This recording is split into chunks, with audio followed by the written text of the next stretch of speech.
Jako to je strašný, co se mi teďka teď jako... Má drahá do nosy. Ten bláznivý spetik. Hledáte někoho? Ani ne. Tak co byste tedy rád? Nic. Skoč, naskoč! Ale čekej, já ještě nepřišel. Kukuč. Kukuč. Kukuč! Kuku! Kuku! Fajn, výměna polohy. Blázne. Potřebuješ si dělat blázny z mého otce?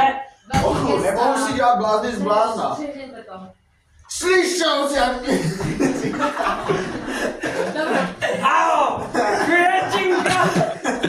Květinka! Skoro 20 let je to dávno.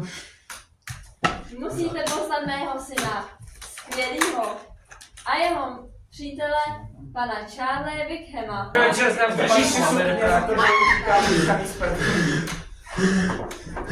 Prosím tě, jdi pryč. Charlie, pojď tak hodí, jdi pryč. Koukni, co zase dělá! Charlie a Amy jsou také do sebe zamilováni. Charlie a Amy jsou také do sebe zamilováni. Nemáte nic proti tomu?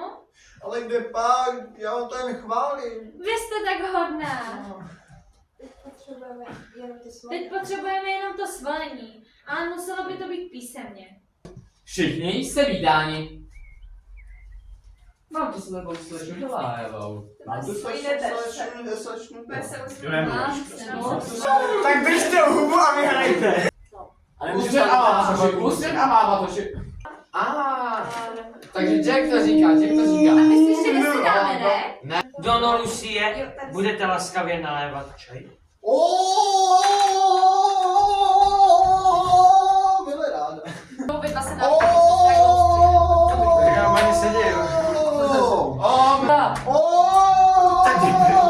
Byla ráda. Zazvonil zvonec a kladky byl konec. Ale hrom do té Charlieovy tety! A to nemůže takhle být prostě, musíme se to nějak kultivovat i naučit. No, uvidíme, co se dá dělat.